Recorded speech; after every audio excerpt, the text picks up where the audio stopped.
Love this podcast? Support this show through the Acast supporter feature. It's up to you how much you give, and there's no regular commitment. Just hit the link in the show description to support now.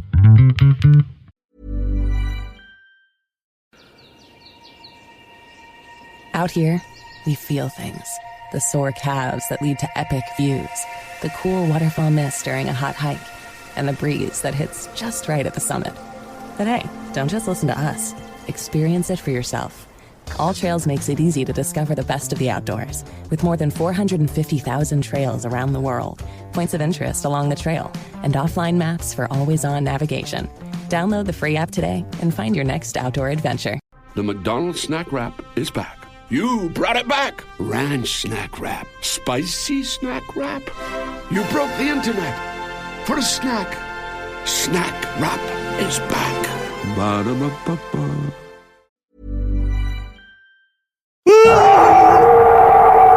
Yeah.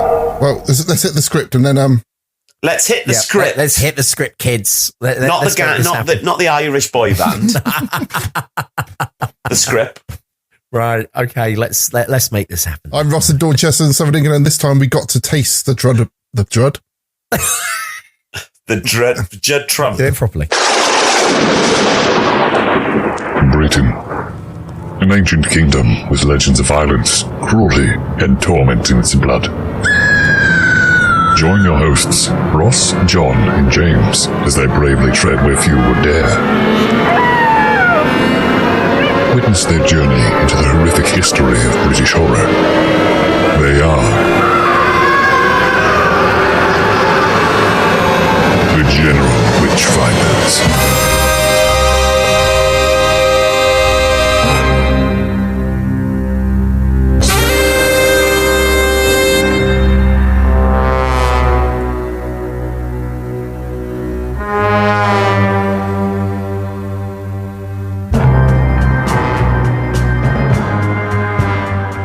So, ladies and gentlemen, goblins and ghouls, welcome back to the 60th, you heard it right, 60th episode of the General Witchfinders podcast. I'm James in Bournemouth in Southern England. I'm John Pountney in the south of Wales, which is still in the south of Wales. I'm Ross in Dorchester in Southern England. This time we got to taste the blood of Dracula. I hope our 60th anniversary is better than the 60th anniversary of Doctor Who, which came and went, and you're like, oh, God, I wonder when the 60th is. And then you're like, oh, it's already happened. It was shit. They brought back David Tennant just for a payday. Oh, they were good. No, it was shit, Cleves. Feel the cold grip of his presence. Sense the clammy excitement of his evil. Taste the sharp fear that he alone can bring.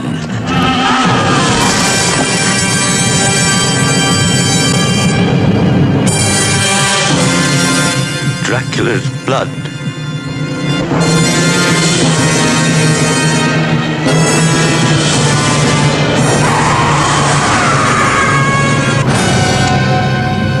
This way, gentlemen. We know the way. These men thought they had tasted all that life had to offer.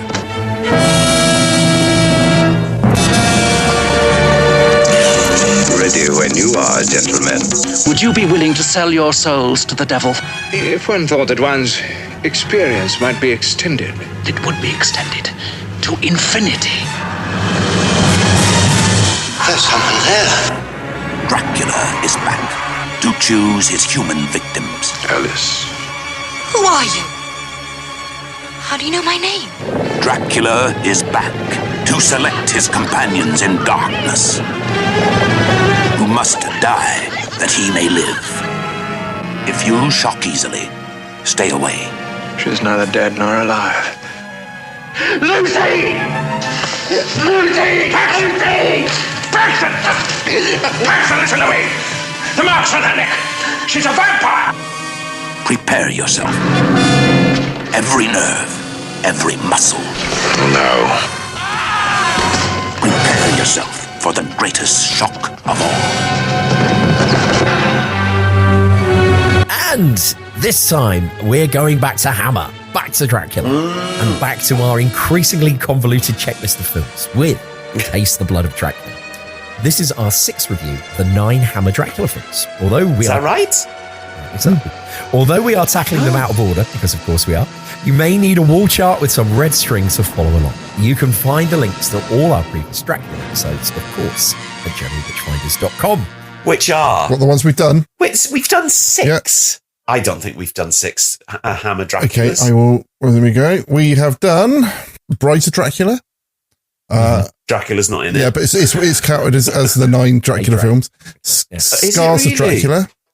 Dracula 1972. You've got to count the Brides of Dracula as well. No, I'm not counting it. The Satanic Rites of Dracula. Who says I've got to count it, please? I did. Kim Newman. The Satanic Rites of Dracula. The Legend of the 7 Golden Vampires. That's not one. It just isn't. The series class as the 9 canonical Hammer. What, by the new man that's bought Hammer and then he's done like a spreadsheet? Wikipedia and nerds. No. Brides of Dracula isn't one, and Satanic Rites of Dracula is the end of the series, I think. Okay. And I'll fight anyone. If anyone wants to come to my house and fight me over that, he's ill as well at the moment, so it'd be an easy fight. I don't know. I've seen him square to someone. It actually is quite scary. We'll leave it at that. So 6. So we've done 6. So how many was that? Or are you counting? Yeah, I'm counting those 2. Right, yes. Okay. So the ones we got left to do is the original Dracula. Yes. Dracula Prince of Darkness. That should be our last. Exactly. Yeah. Dracula Prince of Dracula Prince of Darkness. Dracula's Risen from the Grave. Yes. Yes. Okay. Fair enough. No, I agree with those are Dracula films, but Brides of Dracula isn't a Dracula film because Dracula's not in it. Okay, Takes the Blood of Dracula is a 1970 British supernatural horror film from Hammer Film Productions, of course. Directed by Peter Sasdy and written by Anthony Hinds. It's the 5th installment in the official Dracula series. Or the 6th, depending who's counting, James. Apparently so. And it marks the 4th time that Big Chris Lee rises from the grave to glare and generally look like he's questioning his life choices, says Ross. I wouldn't say that. I think he's peak Lee. Yes, I agree. In this, and we'll talk about this in a bit. It was released as part of a double bill with Crescendo and was followed only 22 weeks later by Scars of Dracula, which we already covered way back in episode 28. Now this is interesting to me. This one was originally written without Dracula in it at all. Christopher Lee, becoming increasingly reluctant to play the role, was not attached. Hammer had planned to have the story revolve around Lord Courtley, played by Ralph Bates, who would rise from the grave after the ceremony involving powdered blood and then seek revenge on the trio of terrible dads responsible for his demise. However, Warner Brothers insisted that the OG Dracula had to appear or they wouldn't distribute it. So Hammer... They were very right because Ralph Bates is absolute, just dog shit in he this would film, not have been an equal to Big Chris Lee.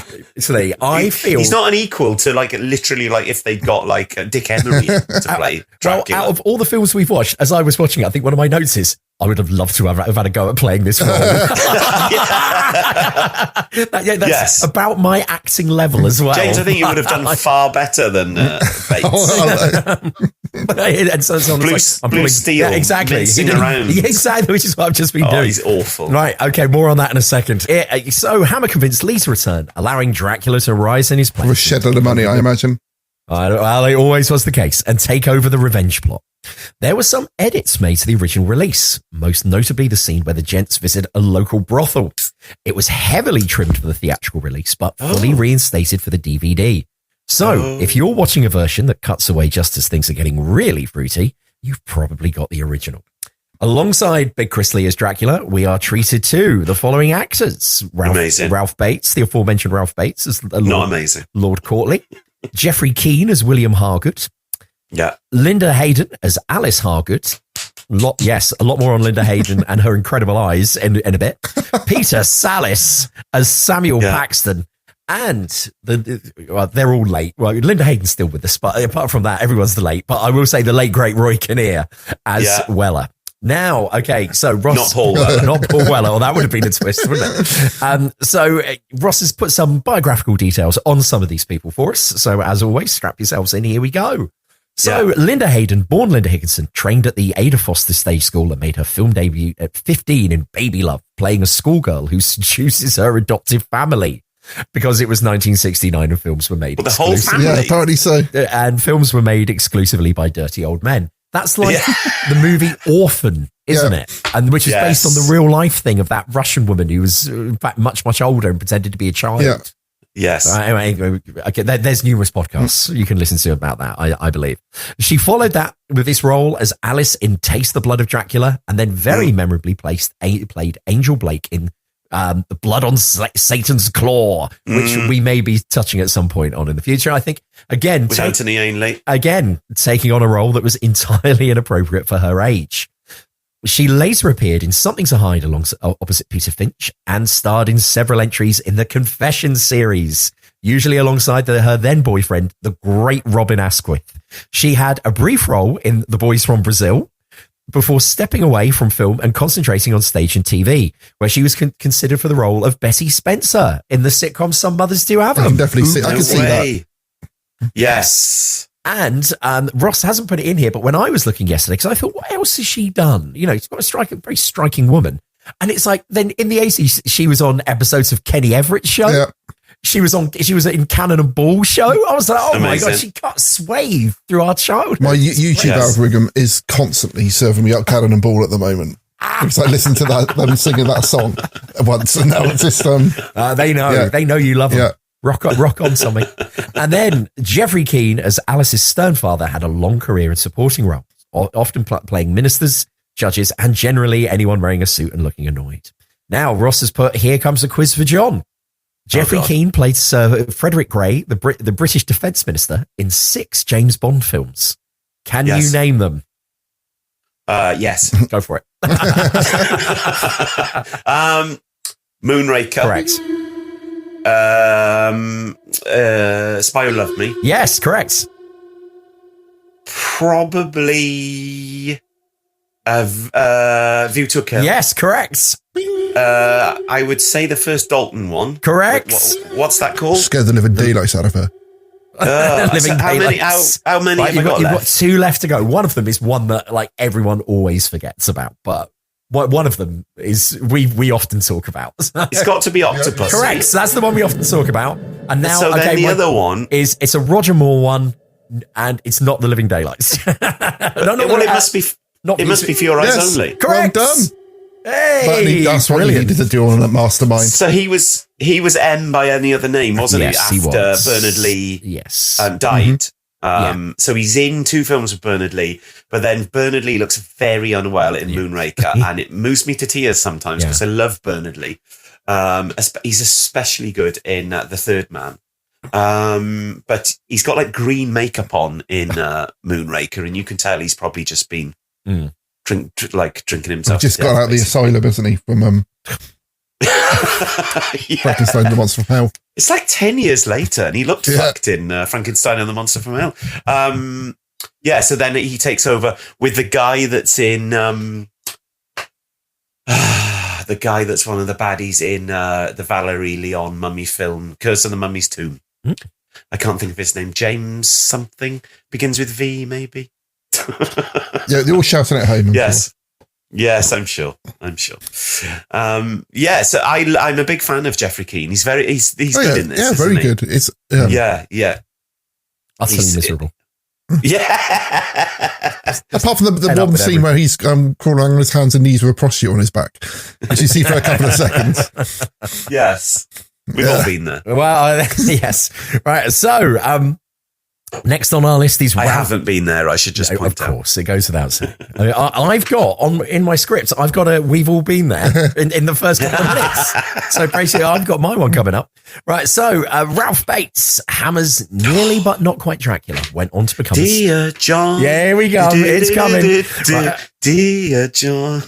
Right. So he went on to become a staple of the studio. He starred in The Horror of Frankenstein, Lust for a Vampire, Fear in the Night, and of course, Dr. Jekyll and Sister Hyde. And he was terrible in all of them. Something that needs to be on our list for 2026. And Ross, it was very heavily featured on that Hammer documentary that you went to see the screen. Yes, it was. Yes. Yes, it was. Yeah. Right, so he was considered for the roles of Dr. Armstrong, Dr. Bukowski, and Roger Deribridge in Life Force. Wow. But he did not get the role. Listen to episode 39 to hear us discuss the amount of people come up going, they were considered for multiple roles in Life Force and never got it. And who has got this list of better keep a list of all the people we're thinking about for this, because one day that needs to go on something called the internet so people can look it up. Are either of you two watching Celebrity Big Brother? No. It's quite interesting this year because it's a good selection of people. But the guy who is Gail Tilsley's son in Coronation Street got down to the last few for Harry Potter. Really? Whoa. Which I had no idea about, which is quite mad, isn't it? Because he's very different to Daniel Radcliffe, and he's northern for a start. So he'd have to do, he'd have to do some kind of weird posh voice. Well, but accents are a funny thing to do, aren't they? Ask Sean Bean. This is my posh accent. Yeah, I think everyone in this part of Westeros sound like they're from Sheffield. Oh, brilliant idea. Let's make everyone else make them they sound like they're from Sheffield as well. Right. So on TV, Ralph Bates starred in Dear John. Dear John. I've been gone. Something like that. John, dear John, by the time you read these lines, I'll be gone. Life goes on, right or wrong. Now it's all been said and done, dear John. Seems we've sung love's last song, dear John. No. By the time you will have read this, I'll be gone. These lines, I'll be gone. I always remember feeling really sad for Vince in that. Well, okay. Who's Vince? Stop. Hold on. You've got to remember the listeners to this podcast. Yes. Not all of them are middle-aged men who were brought in up Egypt. Some are in Egypt. Well, as we're finding out, in Britain in the 1980s. We should point out that Dear John was and I don't think I'm not underselling it. I know because I said this about To the Manor Born as well, and To the Manor Born was a huge show. Dear John was massive, wasn't it? Yes. Was it John Sullivan wrote it, wasn't it? I think it was someone like that. Yeah. But so it was quite a low key sitcom. It was, but hugely popular. So the pitch is that as it starts off, episode 1, and as you see in the credits every time. So Ralph Bates plays a guy whose wife leaves him very unexpectedly, and as is sometimes the case with married couples, that's like his life has gone. All of their friends have got kind of go with her, as it were, and so he finds himself so the whole sitcom is him trying to sort of start his life again. Lonely Hearts sort of group he goes to, doesn't he? In those insane pre-internet days and before internet dating and all the rest of it. And he's not answering ads in Lonely Hearts in the back of a newspaper. He goes to a group for single. And so the comedy is based around basically oddballs who are single, trying to kind of find romance. And as Ross find romance. That was another one. As Ross says, one of the breakout central character was a guy called Vince. Was he played by something thingy Copperfield, or did he? No, Three of a Kind. That's a different actor. Oh yeah, you've got, he played a similar character. It's a very similar character, yes, who seems really, really cool and sort of like. This show would have been on in about 1986. He was still, he was still kind of very John Travolta, Saturday Night Fever kind of, and his whole thing was, hey, I'm too cool for all of this. And then the big twist. Now, in my young mind, it felt like the show had been on for about 3 years. Yeah, but I think it's only 2 series or everything. I was about to say it's probably only about 5 episodes. When you actually discover he's not like this at all. In real life. He's a really sad, lonely guy who kind of persona of Vince. The Vince persona to attend this group. Persona. And obviously for men of our, and women as well, I would imagine, of our generation, this sitcom seems to have just really kind of sunk in the way. Yeah. And the way that we was all it on a Saturday night? No, I think it was a midweek. I'm thinking school night. I always think that it was something my mother had on a Saturday or a Sunday. I think of it as being something that was before going back something to you was school. having your toenails cut to. Yeah, just that's Bergerac for me. Not something that I would really find funny myself. No. And I feel like it was on around the same time as Casualty. Yes, which obviously was a Saturday night. 1986 to 1987, 2 series. And Ross, series. Yeah. I have done a little bit of research. Well done. Well done, Ross. As he says, it was written by Only Fools and Horses, John Sullivan. And looking at the image here, that's right, he was part of the 1-to-1 club. See, I think people would probably get on better if they went to things like that rather than sending their knobs to each other on apps. And Cleaver speaks from personal experience. And just maybe for our American cousins and friends, or maybe even Canadian, I imagine it may have been shown over there as well. It says here that in 1988, an American adaptation of Dear John was produced by Paramount for NBC, starring Judd Hirsch. And that series lasted 4 seasons. Wow. And wow, look at that. I never realised that Ralph Bates is a secondary school teacher in this. Yeah. Oh my God, I've become John. Yeah.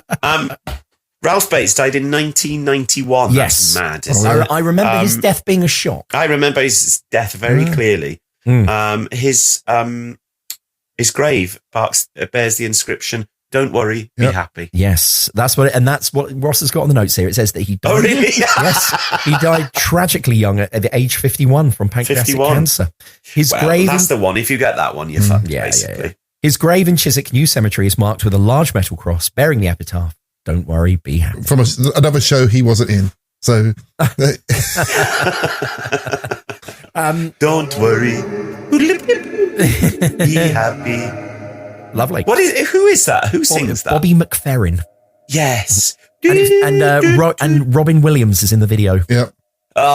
Nothing worse than Robin Williams. I cannot stand him. John is on such a roll of speaking of the dead so much. I cannot. He's someone I absolutely loved when I was younger. But then I keep, again, there was a point where YouTube kept showing me clips of him. I was like, this sounds like age well. We went to the park today, which isn't really a real park, by Ponty. And we've never been to this particular spot before. And we were walking across the grass into where there's a cafe. And it's quite a nice setting. But for some reason, they started blasting out music on the PA. So there's loads of people there.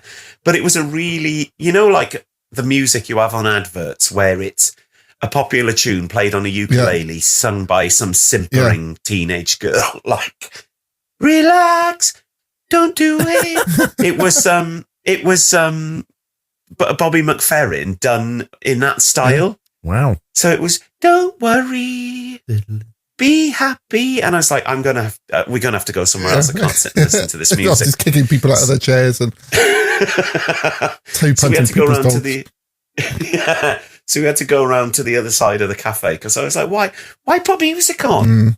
It's a lovely sunny afternoon. There's loads of people here just talking and chatting in the sun.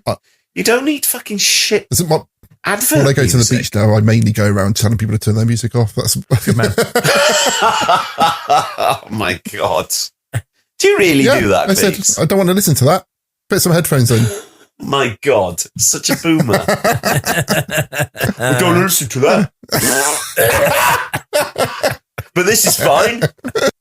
Natural function of the body. It's erotic. Hearing me. Right, okay. So, meanwhile, back on our cast list, Peter John Sallis, who we talked about briefly in our Bizarro episode on Nicholas Lyndhurst, episode 54, appeared in more than 150 films and over 170 television shows. For those of us, once again, who grew up in the 80s and 90s, he will always be Clegg in the BBC's Last of the Summer Wine, which we have referred to many times on this podcast. You think he literally just played Cleggy? Yeah, he appeared. How did he find time for 300 credits? That's insane. And once again, this is one of the incredible... We've mentioned before just how Summer Wine was just on forever. But brace yourself, everyone. He appeared in all 295 episodes. All the same plot. There wasn't really. Was there really that many episodes? It was on forever. Good God. Wow. And I didn't know this. Good research, Ross. He even played Clegg's dad in the prequel series First of the summer wine. I remember that. That was very good. I was very excited about that kind of thing when that happened. Yeah. What I used to like with Last of the Summer Wine was the chunky, I can probably say this out of context or in the context of the 80s, the chunky cafe owner lady and her chunky son who was like a biker. Yeah. Do you remember them? They were in it in the 80s, but then they before kind of Burt Kwok and stuff like that turned up. Yeah. They were much, because everyone who got old went into it. It's like purgatory for actors. Yeah. Because it used to be very northern and very well written about the North, and you'd be like, these characters are spot on. And then it was like, why is there a satin? Yeah, exactly, yeah. Why is Burt Kwok in it? Why is Burt Kwok in a garage cutting in oil? or whatever he was doing, you know? A bit of that Fielden was in it, playing that woman in the cafe's yes, niece. Evie. Yeah. From that's what the kids will watch a Blue Peter wanted to see. How do they make Last of the Summer Wine? Like any other TV show, really. He also turned up in Hammer's The Curse of the Werewolf, Doctor Who, in an exciting adventure with the Ice Warriors, The Persuaders, and The Ghost of Motley Hall. In 1983, he was due to play the role of Stryker in another Doctor Who story, Enlightenment, but had to withdraw, the part going to another sitcom stalwart, Keith Barron. From Duty Free.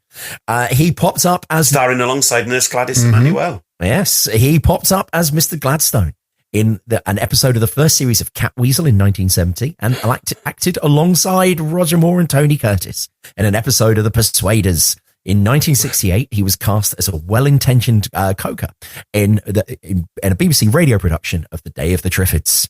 In his autobiography, Fading into the Limelight, Salis recounts a very strange meeting with Orson Welles. He received a mysterious phone call summoning him to the deserted Gare d'Orsay in Paris, where Welles announced that he wanted Salis to dub Hungarian bit players in his film adaptation of The Trial. Salis wrote that the encounter itself was rather Kafkaesque. He did it, but never got paid, apparently.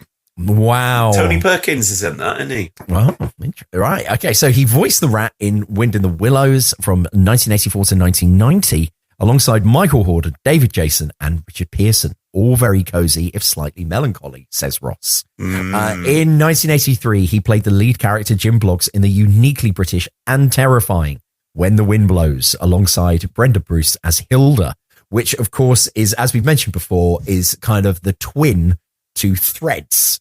You know, it's like the animated thing that, if you didn't see Threads growing up as a kid, you probably saw When the Wind Blows, which is basically the same ending, the same bleak, everyone dies. They're just green. Just old people throwing up and their teeth falling out. Turning green and their hair falling. John, who do you say who's remaking Threads? You messaged me about it. Warp. The production, It's Shane Meadows production company, is it? Or something like that?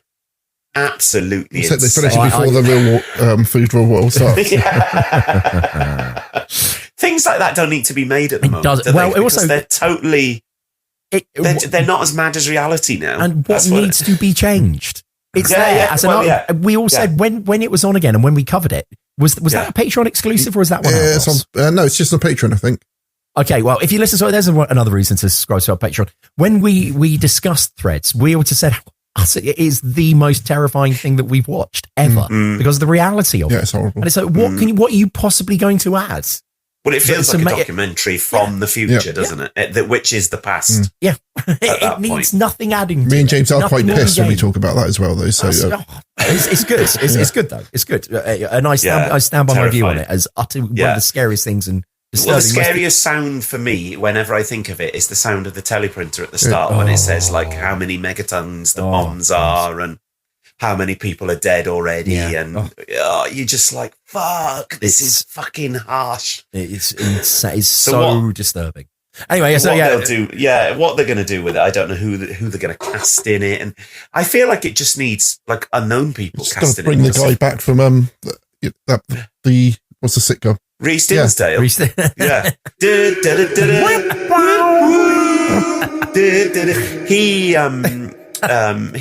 directs Emmerdale now. Reece Dinsdale. My mother thought for years that he was dead.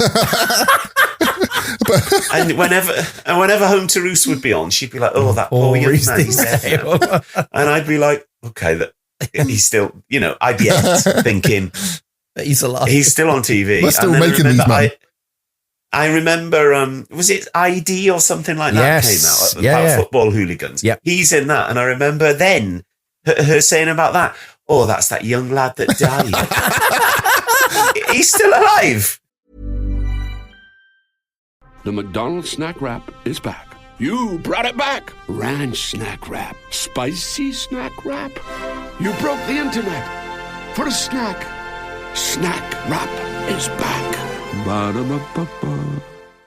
Out here, it's not only the amazing views, but the way time stretches out a little longer and how the breeze hits just right at the summit. With All Trails, you can discover nature's best with over 450,000 trails around the world. Download the free app today. Okay. Right. So also, whilst still as a student that same year, a young Nick Park wrote to him, asking him if he'd voice a character in a little stop motion project he was working on. Wallace, an eccentric inventor. Salas agreed for a donation of 50 quid to his favourite charity. That film eventually became a grand day out, and the rest, as they say, is plasticine history. Well, when Cleaver went to I work never there, worked 100% certain you worked there, Cleves. It's another one of your alternate realities. Reece Dinshaw's dead, and I'm working at And you Hartman. found out that, No. absolutely true. Shared a house with when she went to college. Yes, right. And did she? And did she they find went out into his room when he was out and found all these drawings. Right, listen, I told you this was. I never worked in Hardman. Right, but I knew there was something, and now you've told me. Because you said before, no, nothing at all. Totally, I knew I remembered that because you said it was Simon. It's nothing to do with Simon. But I can't put any of that in because it's complete slander. No, obviously not. No. Okay. And finally, Roy Kinnear, the always welcome face of doomed optimism. Roy played Henry Salt in Willy Wonka. How old is he in this film? About 29 or something. Algernon in Help, the Beatles' Help. Clapper in How I Won the War. And I think for our generation, who knew him best as this, as Planchette in the Three Musketeers trilogy. Yeah, amazing. He played Kellier in Series 4, Episode 7 of Blake 7, an episode entitled Gold. He narrated and provided voices for the stop-motion children's TV show Bertha. Bertha, lovely Bertha. Sometimes I think you're a dream when you work out what you have to do. You know just what I mean. No. Yeah, always turn the goods out. Always turn the goods out. Bertha, lovely Bertha, you are a lovely machine, and anyone who works with you will know just what I mean. Whoa, Bertha, lovely Bertha, sometimes I think you're a dream, but when we work out what you have to do, you can always turn the goods out, we can depend upon you. Clicking in the day, flashing in the night, your computer is shining brightly. Some people say you have a mind of your own, and I think that's very likely. Oh, Bertha, lovely Bertha, sometimes I think you're a dream, but when we work out what you have to do, you can always turn the goods out, we can depend upon you. What year was that, about 88, 89? Yeah, something like that. For me, that's the key era of children's BBC when this stuff was absolutely on pomp. That was their imperial phase for children's BBC. And also, Roy Kinnear was also the voice of Bulk in Super Ted. Pulsating prunes, not again! Who's that, Super Ted? He looks like a Coast Guard, Spotty. Super Ted, hello, Super Ted. We need your help. We've received reports of someone seen floating in the sea 100 miles off the coast. I'll be right there. I'll just say my secret magic word.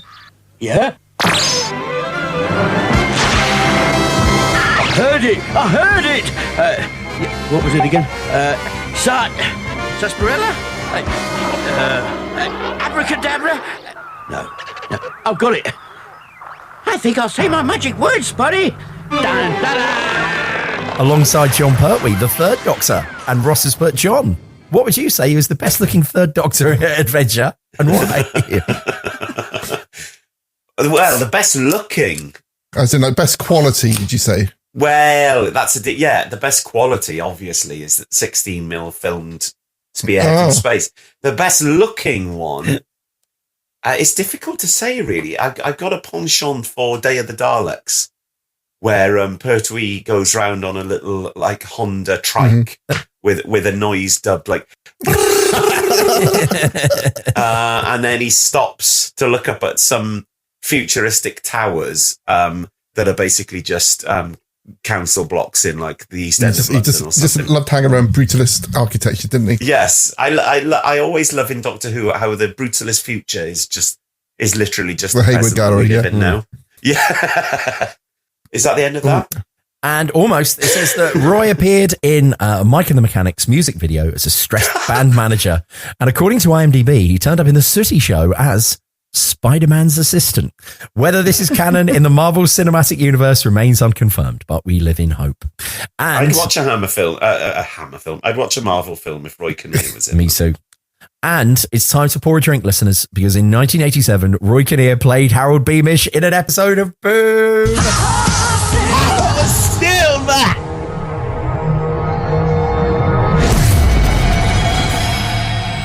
Okay, so the film starts off with Roy Kinnear in a one of the many horse drawn carts in this carriage, isn't this? And I've written another hammer, another carriage. Yeah. So they must have had at least a dozen of these on set that they could pick on. Oh yes, definitely. Yeah. They had. So he's trying to sell sort of like snow globes to someone with a mental deficiency in the. Yes, he is in the back of the carriage with two people who we are never named, and we're never told who they never are. See again. Never see him again. And he says that Roy Kinnear says, I've just returned from Paris and I'm heading to London to sell my wares, which he then tries to flog to the aforementioned fellow passengers. And yeah, I've just put now that you would be cancelled for this. How they represent the one person is so un-PC. Yes. I want to do the impression, but I don't want to. Oh, it's I do it's find this prologue incredibly entertaining, though. It's mad because yeah. it works I really want more well. I actually needed. It should have been all him. Yeah. Well, the first 30 minutes of the film I love, and after that it really goes off the boil for me. But I really love this start where it is just like it's pure hammer. You're straight into another bizarre. You don't really know what's happening. It's just mad people. It's all the tropes of Victorian Gothic. Basically, it's insanity. It's a carriage. It's Roy Kinnear. Yeah, so he hears like a loud screaming, which he runs towards. Hold on. Yeah. He's still in the carriage. Right. Cleves. He's thrown from the carriage because one of the fellow passengers who has the mental deficiencies just says, "Give me." When he sees it. And again, I'm so trying hard not to do the impression of how the actor portrays it. But he basically just goes, give me. And Roy Kinnear's, does he ask for a lot of money? Or yeah, he asks for like a couple of shillings or something like that. And as a result of this, the other two passengers are outraged and throw him from the moving carriage. And I thought, hey, but then again, we've all been thrown from a moving carriage at least once in our lives, haven't we, guys? Right. And then as the guy said, as he's knocked unconscious, and when he wakes up groggy in this forest, he can hear a screaming. Yes. Whereas most of us would run away, I imagine, from the absolute blood-curdling screaming as fast as we could. He decides to explore, and at which point he stumbles upon Big Chris Lee. So I can only assume is the last scene of the previous film. Was that correct? Is it the last scene of the previous film? Yes. What I've written here is that he walks into the end of the last film. Yeah. Which is quite well done cool. because it's kind of re-edited to see the end of Christopher Lee in the last film, which I think was 68. But who kills him? Which is a bit. Because you only see Chris Lee. You don't see who see anyone else. I think it's some kind of pastor or padre, and some kind of matinee idol for Hammer. So someone that's probably got really bad acne or something like that, or like the hair on backwards. Yeah. And I think that he falls onto a crucifix or something like that. It looks like it. And then that's what you see in this part, isn't it? Where our friend Roy Kinnear is looking over the precipice to see where he can hear this dreadful blood-curdling scream coming from, which you do hear later on in the film, dubbed again in the church at the end. Ah, yeah. They seem to use it quite Some good use of sound in this film, though, I thought. Yeah. I think there's some good sound in this. I've written then. Oh, I get what I've written now. So I've written, it's Christopher Lee screaming at having to do another. So he's been dragged in. And then, so what do you see at this So that you have a slow meltdown from the Count turning into like globular blood and then turn into powder, which is... Yes, poster paint. This surely must be a Hammer invention. There's no other point where Dracula turns into red powder after he dies. I don't think that... I think there's one... I think in the original Universal ones, they have his ashes and his ring. But I don't think at any point, because those are black and white, I don't think at any point you see that he turns into poster paint and a cape. My notes are that, as we see, so Roy Kinnear goes in and decides to gather up the remaining... As you would, James. As you would. And sort of gather up the accoutrements of what's there. Yeah. And what my note says, I said that his powdered blood looks like... Do you remember the alcoholic spirit Goldschlager? Yeah. That was very popular in the early noughties, which, again, it was a clear liquor that had flecks of gold. Yes, I remember. And the reason why this was considered to be so popular, and this is nonsense, like even in my early 20s at this point, you're like, when people would say things like this, you'd be like, really? People say, oh yeah, it's so good, because if you have a shot of Goldschlager, the bits of gold... that it slices open your stomach lining and it just allows the alcohol to get into your body quicker. Which is like the biggest load of rubbish I've ever heard in my life. Also doesn't sound very healthy. Yeah, that's right. I was just hoping it would gold plate my poos as they came out. I knew that was coming. Right. But anyway, yeah, so that's what it looks like. It looks like it's like red flecked Goldschlager, which is very, very strange. And then I've also put, it was very, very handy of Dracula to be wearing some ID. Yeah. Because Roy Kinnear holds up like this big pendant that just says Dracula. Dracula. Dracula. Like you used to hang those things around in the 60s and 70s. You'd hang those around a bottle with whiskey. It's your clasp. It's holding your cape together. That's what it is. Yes. But the reds are superb in this. I just love... Well, it's Eastman colour, isn't it, Cleves? It's not Technicolor. So Eastman colour, it always renders red much better. That's why Hammer used Eastman colour, not Technicolor. Which then is used in the red titles, which is going over when we meet our cast now, all going to church on a Sunday, which is a really good way of introducing all the characters, I thought. Yes, I agree. But my note here says that as they're all coming out of the church, a number of the characters say, "Good service, Vicar. Good service." And I thought, are vicars still congratulated for good services? Does that still happen? I was like, when none of us are church-going people, but what difference can they find to say these days? I think James is asking because he's still thinking back to when he wanted to be a vicar when he was a kid. Would this be a good way for him getting a nice pat on the back every week? That's right. We have got William Hargard, who's Geoffrey Keane, and his daughter Alice, who's Linda Hayden. And straight away we see that they have a very, very fiery relationship. It's even though, in the opening scene, Roy Kinnear says, motorized carriages, that's what you need. I saw some of those in Paris, thus suggesting that this is supposed to be the turn of the century. Yes, I asked ChatGPT when this was set, and they worked out it must be around about 1905, they reckon. Yes.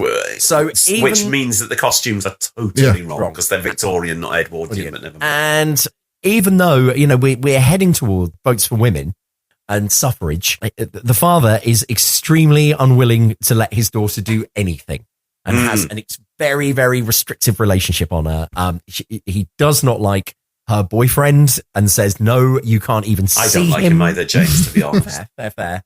And she says that, and I've written down that one of his complaints about her is, you are a sexually mature woman behaving like a harlot. Just by saying, can I see my boyfriend? Yeah. And yes. Yeah. So, that tension is established very, very early on. Yes. And then his wife comes into him and says, are you going to be around for dinner? And he says, no, woman, of course I'm not going to be here for dinner. It's my night when I go out and do charity work in the East End of London. Like, and straight away, I put Smashy and Nicey and they don't know what to talk about. Yeah, that's right. So apparently, he and the other gentleman who we're going to be introduced to soon have a little club that they the Circle. I wrote down that it's very reminiscent of the Hellfire Club.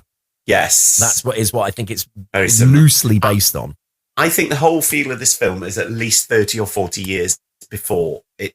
Yes, I think that kind of idea of the horseless carriages and stuff really throws you off the scent, because most of this is like 1860s, 1870s, isn't it? With all this Victorian it's like and Ripper-time, then the isn't idea it? of 100%.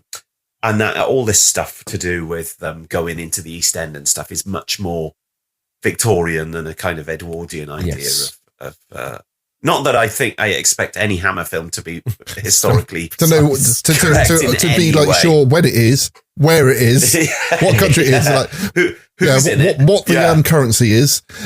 Is this Germany or England? Or what rank people would be in any kind of military? What the uniforms might be in that? They are just in Hammerville in Hammer times. Yes, yes. So we rattled quite through all those introductions quite quickly, don't we? And then they're off to the East End where people are shouting hot potatoes, hot potatoes. They literally can't wait to get to the East End, can they, at this point? And I do think if I could visit the set of the East End that is used in these parts, I would be as excited as they are, because it is one of the best evocations. We've seen a lot of evocations of the East End for this podcast. I think this is one of the best looking. One of the best ones, It's an expensive set, isn't it? It's clearly there's a lot of expensive sets in this one, and I think it just looks. Yes. This is, apart from like the very, very first ones, where they had that very beautiful sort of 60s sort of fairy tale look. For me, this is like the best looking sort of era for Hammer. Oh, definitely, yeah. Well, there's quite a few props which I've seen. Like, there's a bit where one of them's got like a green lamp on his. Like that's the same lamp Peter Cushing had on his desk in. Well, Peter Cushing's bookshelves are basically the same as John Carson's bookshelves. Yeah, all the same books, just like vampires. Probably. When are these three posh gentlemen arrive? So it's once again. So for our audience, the three gents are Mr. Hargood, Mr. Paxton, and Mr. Paxton and Clegg. Yeah. So it's basically the guy who replaces M. Yeah. It's Clegg. Yeah. A guy with a moustache stuck on. But he's the villain in Plague of the Zombies. Yes, that's right. Jonathan Secker. Yeah. That's his name. Right. So yes. So Hargood, Paxton, and Secker turn up in the East End, and what I've put is oiks, urchins. It's and as you said, a man's shouting about a potato. It's all your classic East End stereotypes. They go into what looks like a pub. It's not quite. It's like a warehouse sort of thing, yeah. They go past a load of barrels and stuff, like a bit like a speakeasy kind of setup. You have to knock on a door. Because when they go out the back, don't they? When they go out the back, as I put, hello, hidden brothel. Yeah. It turns out that there is a hidden brothel in this location. And that is where they're going to be spending their evening. Hosted by Riff Raff from Rocky Horror Show. Yes, a very similar look and vibe to Richard O'Brien. And my notes here then just say debauchery. Yeah. Low-level debauchery. Low-level debauchery goes on. Yeah. At some point, they... snake dancers is a bit... Well, hold on. Before that, they pour them... They have some champagne. And they pour some stuff into the champagne. Guys, did you figure out what it was? And because they say to Peter Sasdy, they say to Clegg, "Do you want some?" And he's like, "No," and he doesn't take it. Oh. And I thought, what's that? Are they like putting coke in their heroin or something like that? You know, the whole 7% solution. Yeah, who knows?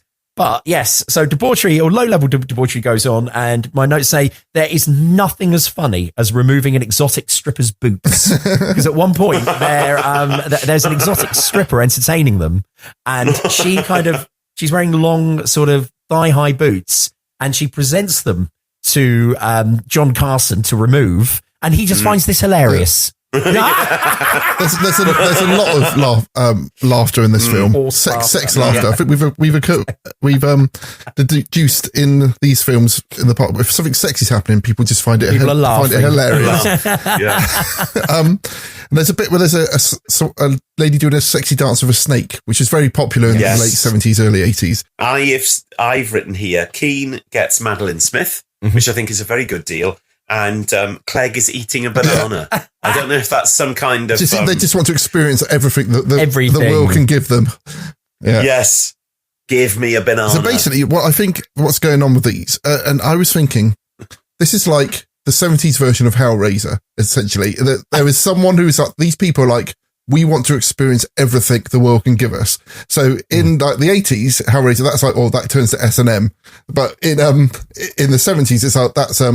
watching people dance with a snake and eating a banana, it's just what levels of like boundary pushes you're going to be able to. And the other thing is, I noted that this is also the boilerplate plot for Dracula AD 1972, isn't it? Yes. That's how they bring it back. This is exactly the same. Very similar. But in that film, a group of young people encounter someone who's into black magic, who says, help me, let's all get together and do some groovy black magic, man. And they bring back Big Chris Lee. Whereas in this, it's the same. Yeah, Ralph Bates turns up and comes and steals their prostitutes. And apparently, the awful Ralph and it turns out that the prostitutes pay him to have sex with him because he's so exotic. So sexy. Yeah. And I've put, he's basically a pimp. They're like, the girls pay him a small amount of their money. And I was like, that's what pimps do. So I've written the awful Ralph Bates, and then I've written Ralph Bates, just a tosser. He's an absolute twat in this, isn't he? He just comes in and in real life, you just deck him. But in this film, for the purposes of the story, it's like, he must be a man of bearing, of breeding. Well, he's like the son of some lord, isn't he?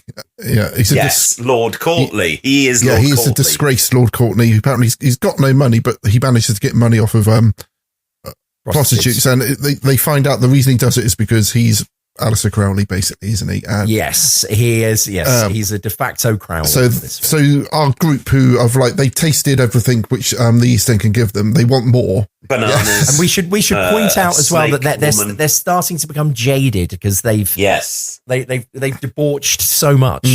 Yes, the debaucher meter has gone to snaps off. Yeah, and now they read into that what you will. And, is that what's wrong with that Mini you went and saw today, John? Look out for the debauch meter always. I went to the doctors about mine. They said you can't put it back on. Do you remember Simon was showing you his new car? That one there, that's the miles per meter. Miles per meter, yeah. Brilliant. So very quickly, these three say, wait, this man of whom, and I wrote down the notes, he was accused of doing a black mass in the family chapel, which I thought was quite cool. Yeah. I thought, oh, cool, that sounds quite good. And I think later on, you find out, or you don't find out unless you notice, where they are, where all the stuff happens, is his family chapel. I didn't get that till the second time I watched it. I said, right, that's what's going on. Yes, because all the tombs are Courtleys, aren't they? But you don't see that until like the last 15, 20 minutes of the film, maybe? It's quite refreshing that in this film, they don't bang you over the head with everything. They don't keep repeating plot points, so you 100% get it. But things are covered off. So often films will be like, well, they don't even explain something, but they do explain it. But it's subtle, and you have to pick it up by paying attention. Yeah. So he basically offers them. He makes them all go to a very posh restaurant, and then he offers them. So you need to help me, but you need to pay for it. We've missed a part. We should go back and say that basically Creepy Paul turns up at Linda Hayden's window by climbing up a tree. Ah, yes. In quite a nice set. Is that a set? Actually, how'd they get a tree inside? I think it's a set, yeah. It's when you look at it later on in daylight, the background looks maybe think a bit of the painted. Sound of Music where the Nazi boy comes to... It really reminds me of Bram Stoker's Dracula with the garden scene there with the fountains and stuff. I love that film so much. So he goes to meet her, and then, they're having a snog or whatever in the garden or whatever.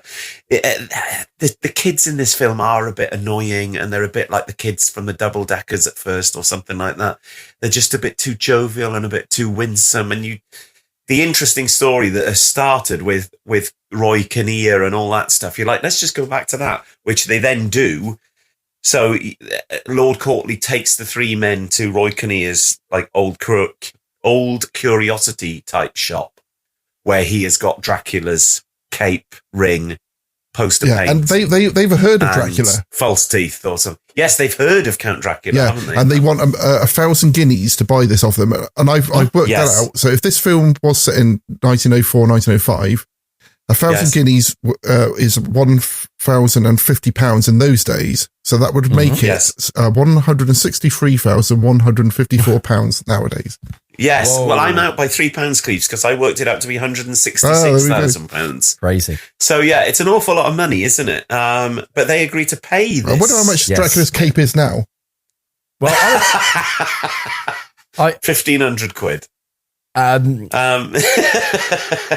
So they're obviously immersed in the occult, aren't they? Because they've heard of Count Dracula. Yes, described as the most evil man of all time. Yeah, and at one point, I was like, did they do a survey? how was this established? I suppose at that point, James, the most evil man previously was like Genghis Khan or Napoleon, whereas now.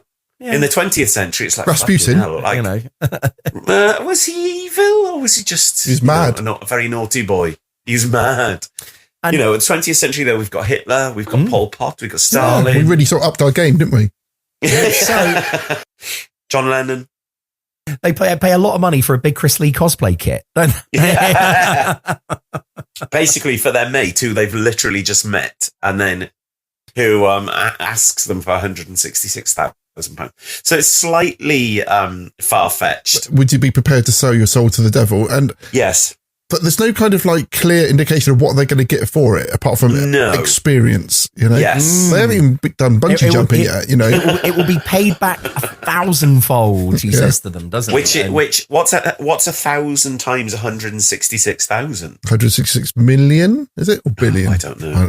I get confused when it gets to billions and billions. It's a lot. It's a lot, isn't it? They're going to get a lot back, apparently. So this is end of the first act. Kind of, yeah. I've written Holmesian London, which I think is the best way to sum up this part. That it's a very Sherlock Holmes type of. Yeah, Clegg is very Watson dress, isn't he? Yes, it's all very, very much like that. So they get a map to go to find the family crypt, and when they get there, it's been desecrated with like black satanic cloth over the altar and all black that. satanic cloth. Yeah. With pictures of like goats and stuff on it. Yes. Where they walk into though is Highgate Cemetery. Yeah. Oh, yes. Yes. Yeah.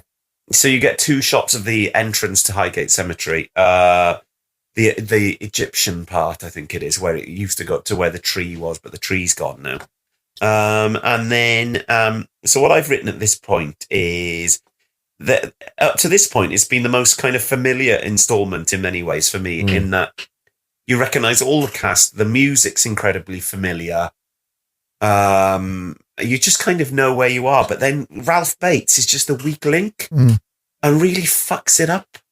Well, this is like me and James watched this together when we was kids. I was waiting for this revelation to so this is the only, before we did this podcast, this is the only Hammer film I've got a memory of watching. Good God. And I've only remember up until this point. I can remember that the brothel bit and them going to get the cape and stuff, but after that I've got no memory of what happens. That's because it's the best bit. Yeah. And after this, it just goes a bit pointless and a bit kind of... So even though it feels familiar, it feels well paced. Well, the production values are great. After this, it just goes to shit. I don't know. But we'll see. So I've said it's a great, expensive church set. Yeah, it's enormous, isn't it? It's fantastic. The huge set, and then he gets out some goblets, and I've remarked to myself here, in a cheeky way, that they basically remind me of the goblets you used to get free with vouchers in petrol stations in the 70s and 80s. Cheeky. That you'd go, you'd get your essay points. You'd go and get points, wouldn't you? And then That's right. stamp or something sometimes. Yep. And then you'd get a free load of tumblers or something like that. I remember saving up all my vouchers for the 25th anniversary of Star Trek to get my nice 20th anniversary Star Trek hat. And what do you get now from a petrol station? Fuck, or just a slap in the fucking face. And they also, every World Cup or European Championships, you could collect coins featuring the likeness of the individual players of the England team. Which you could then put in a collector's box. Yes. Or collector's folder. God, the past was such a fantastic place, wasn't it? I had a folder with, it was British Regiment badges, which my dad collected. But we all just loved the military and going to other countries and killing people. Better days. Bring those days back. Everyone knew where they were. So there's a nice effect here where the Ralph Bates puts the powder paint into all their goblets and they start overflowing with their cup runneth over, doesn't it? Quite literally. All the blood comes out and they're like, oh, you drink this filth. Yeah. Cleggy looks like he's going to puke. Yeah. Well, what I put is that they have to drink a big Chris Lee cocktail. Yeah. that's what's required of them. It's disgusting. It looks disgusting. It looks genuinely revolting, doesn't it? And at one point, it says, I can't remember what it was that they did, but Ralph Bates does something, and then they say, that was a foolish thing to do. And he says, possibly, but it amused me. And I thought, that's when he jumped out on them. That's right. And I thought, that exchange sums up this podcast. Yeah. That was a foolish thing to do. Yes, possibly, but it amused us. So when Batesy drinks the blood, he just goes... He just freaks out, starts crawling around. But then there's one of the many parts of... a mental escalation. Because he just reaches out to them, they decide to kick him to death. This part makes very little sense in that you don't see him put any blood in the goblet that he drinks from, and then he drinks from it and he's just got poster paint all over his face. What I've thought to myself here is that he isn't a patch on Christopher Neame in Dracula AD 1972. No. Johnny Aguilard. Yeah. Who really... He's fantastic. Yes, he's brilliant. And he really there's overacting. And there's overacting. Can you dig it? Yeah. And it's a very different thing. But then, like you say, he kind of starts crawling around. And then they just decide to kick him to death. And hit him with sticks. Yeah, and not very hard. Yeah. And with that, they decide to leg it, don't they? They decide to cut their losses, run away. Like I said, like all boys in time immemorial, when something goes a bit wrong, what's the best way to kick the Lord to death in his family crypt? It's time to run away. There's a bit where he's shouting at them and spitting quite a lot as well. I noticed that close-ups of spit is not very nice when you're watching a film on your laptop. Yeah, and then William Harwood goes home, wakes everyone up to tell them that he's been in all night, when he could have just gone home and been quiet. And then, waits. And then there's some really good, nice bit of directing here so they cut back to the church and there's like a pulse of a heartbeat. And it kind of like zooms in time with the pulse, which is quite nice. I thought that part was terrible. Oh. I've written on it, it's like Top of the Pop zoom. Yeah. It's like something they do with I Can See for Miles by The Who or something. Yes. So it's like, it zooms in, it's like and every time it does a zoom. My notes for this are, even though the sand, and because that's what happens, like then like sand. They reverse the film. He's obviously covered in sand and blow it off, and then they reverse it. So and then so even though I put like the sound effects is really cheap, I do really like that whole idea. Yes. You need a new vessel. To exist in. And I thought, actually, that's quite a good idea. So it got a tick from me from that. I quite like that idea. Yeah, and then there's a lovely cut of sort of like you see the red, so his face cracks away. You see Big Chrissy's got like solid red the contacts in. So bad. And then they cut from that to the red of his lining of his cloak. I love it. Yeah. The way you're describing it makes it make it sound a lot better than it actually looks, Cleve, because it's like a head covered in plasticine. Yeah. Cracks open to reveal a photograph of Christopher Lee. Yeah. And then rostrum camera work zooms in on his eye, and then his eye cuts to his cloak. But when we're watching all of these things, you've got to give it the You got to see this is when it was made, so it's. I love it. Ham-fisted. Oh, hammer-fisted. Hammer-fisted. But it's the same director as The Stone Tape, of course, isn't it? So we've got to give this extra points. And then he gets up and he says a line, which is very much the line of the Cyber Controller from Tomb of the Cybermen, where he says something like, "You belong to us. You will be like us." Dracula says something like, "They have destroyed my servant. Now I destroy them." Yeah. But why would he? Because they've done him a favour. So why is he? They've actually brought him back to life. Yeah. So anything, he owes them one. And that then that is the central conceit of this film. Is that revenge is then visited upon these three men by Dracula. Again, as always in these old ones, incredibly low stakes. Dracula just going after like one or two people from the same family. And that's it. No world domination. I prefer that kind of. I know, but that's what. Whenever they do it now, though, it's like, okay, he's going to take over the world. Stake of the world. Yeah. No, he's just going to hide in a church and take off a few people one by one. Which I can kind of I can comprehend that in a frightening way more than I can comprehend the end of the world. Yeah, and I do think that it sounds stupid. It makes it more realistic that this creature isn't all powerful. It's got some supernatural powers, but it is defeatable. Yeah. It's quite. It has to hide because there are quite a few very easy to achieve sort of like vulnerabilities on it. But in lots of ways, he's not very scary at all, is he? Because it's like you can't go out in daylight. If you if you put a crucifix on the floor next to him, he'll hiss at you. Out. Or just cross any running water, hawthorn bushes, consecrated ground. And of course, they do. Later on, I noticed that they did just do away with the whole thing of where you have to be invited in. He just walks in at one point. I was like, wait. Yeah, they've forgotten that part. Yeah, they've totally. Because I've always liked that bit, James. Is that it's that idea of you've got to trick them to get yourself in there. Duplicitous nature of like, and as always, it's that thing of you giving in to the evil. Yes, I will let it in. That is what I like that too. Yes. What I will say in this film's defense is one of the things that I like about it is I do like the idea of the vengeance being, like sins of the father. That what happens is that ultimately all of the three men, with the exception of, I don't even want to call him the protagonist, the boyfriend. He's not really on screen enough to be the protagonist, but it's Dracula carries out his vengeance not only on these guys but on their children as well. Yes. And I thought, there is something I think that's a very interesting. Almost like uses their children against them as well, doesn't it? Yes, that's right. Yeah. And I thought that was quite interesting. So. Yes. Particularly as they all treat their children like shit anyway, so it's their own fault. Yes. Kind of, yeah. So then we cut to that bridge, which is in all these films, isn't it? They keep showing that bridge. Yeah. And they got the kids. Black Park or somewhere like that. Having like horse races. And every time I see that, I'm like, how do they get away with insurance of having actors riding horses without helmets? Particularly like bombing along. We've just been talking about Roy Kinnear. Yeah, exactly. Roy Kinnear. Yeah. No one gave a shit at the time, please. These bits with the humour, perceived humour of these kids and their lives, it just really lets the film down for me because they can't act. Martin Jarvis is okay, but the Lucy that he's with isn't a very good actress.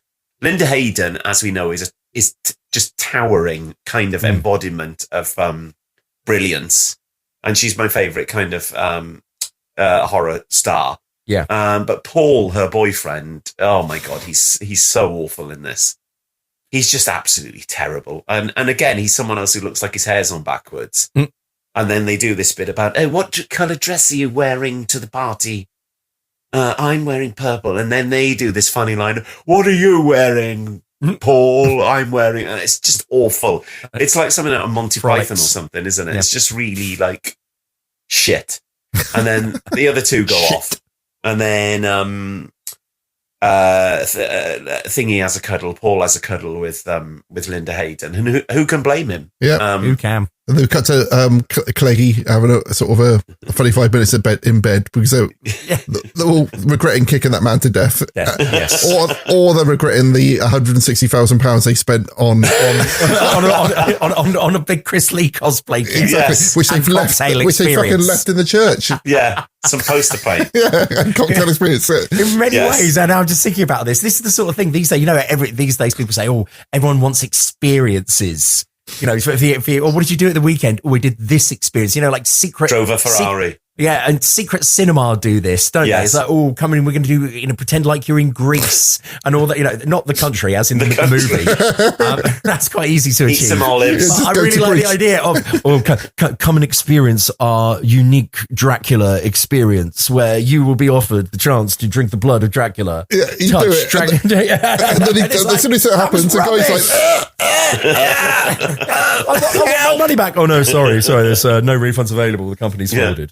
Yeah, it's like the Willy Wonka experience, isn't it? Yes. Exactly. Yeah. That's exactly it, Ross. It's like Christmas. the Willy Wonka experience. Things they put on at Christmas that are on a lay-by and like the the Christmas, But they're lucky that Oompa Loompa didn't get kicked to death, aren't they? It's like one dwarf is an elf, and with some pasting tables and a I don't know what, a pumpkin. Oh man.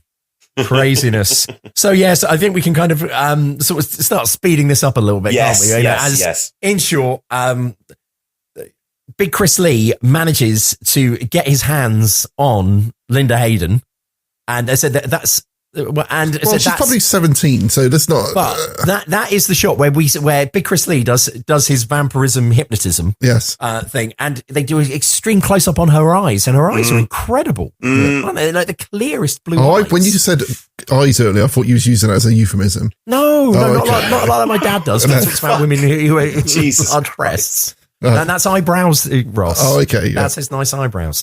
Anyway, no. Her eyes are actually incredible. Yeah. So basically, because Hardwood gets drunk and threatens to beat her, like when she was a child, and she runs away and gets mesmerised by Big Chris Lee. Very unpleasant. And very unpleasant. I think this is peak Dracula. Yeah, I think this is the best he's looked.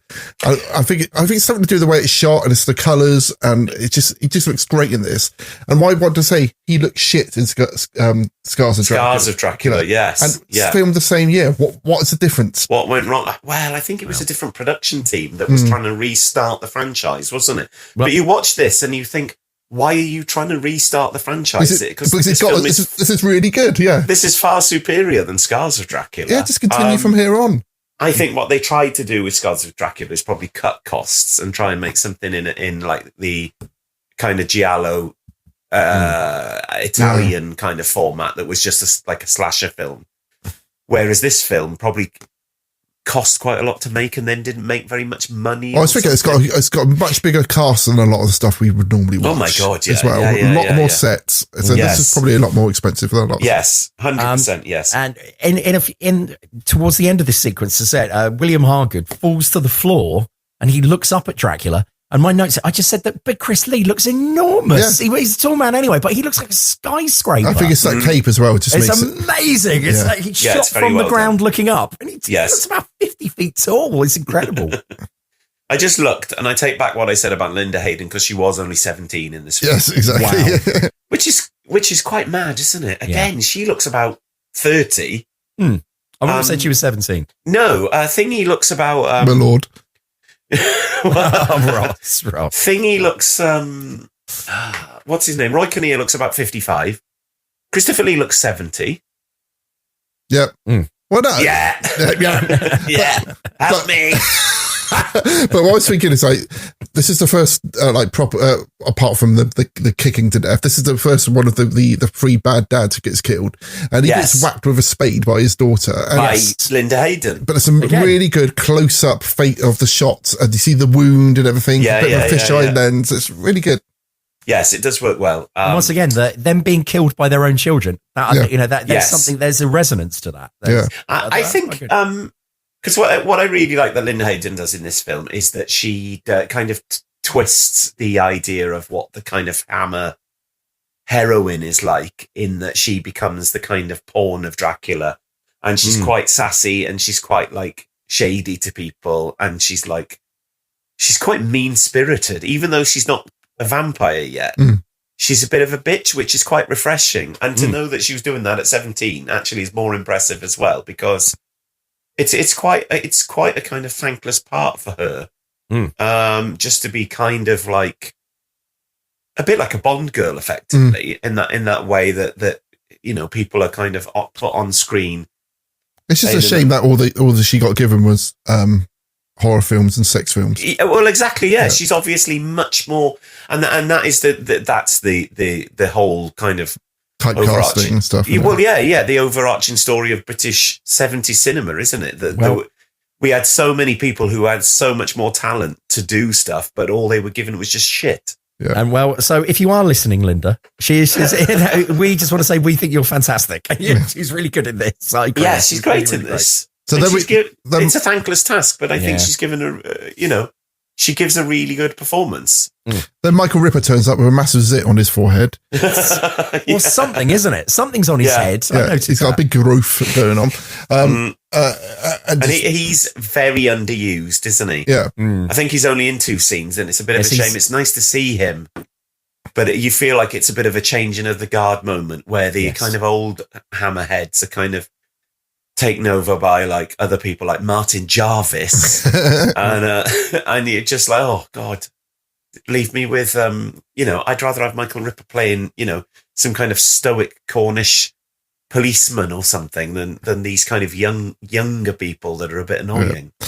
So then we go to hold on, you haven't said who Michael Ripper is. Michael Ripper turns up as the quite frankly disinterested police. They at some point either the screenwriters have gone, all of these people are dying and they're obviously supposed to be established and wealthy members of society. Someone needs to notice. People would be going, what's going on here? So he's kind of introduced as if to say, like, the establishment going, oh, don't worry about that. Yeah. And laughing it off. So, yes, young Paul, who is, John hates him, the young romantic lead, if we can call it that. He is now really exasperated because his girlfriend has now gone missing and her father is now dead.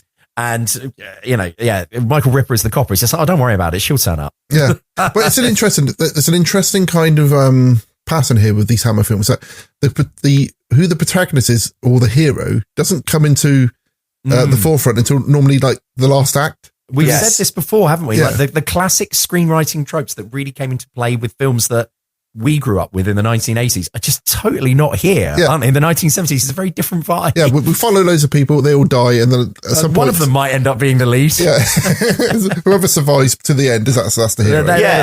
I always think that it's the Psycho, it's the thing that they did with Psycho where Janet Leigh dies within the first half of the film, or first third of the film, that you're going to the cinema as a alternative to staying in and watching TV. They want to pull you to the cinema. They want to surprise and shock you, so you don't stay at home and watch The Golden Shot with Bob Monkhouse. Yeah. So they try and do these little tricks, don't they? Where they kill off, the main star in the first reel, which is probably Jeffrey Keane in this case. And I think that's always what they're trying to do with films like this is try and keep the audience guessing who's next, even though we know. I suppose it does make a difference because, like you said, a lot of it's quite formulaic now, James. Like if we're watching a film now, we know the first person you're going to see is probably going to be in the film all the way to the end, don't we? But whereas this, you've got no idea who's going to get through.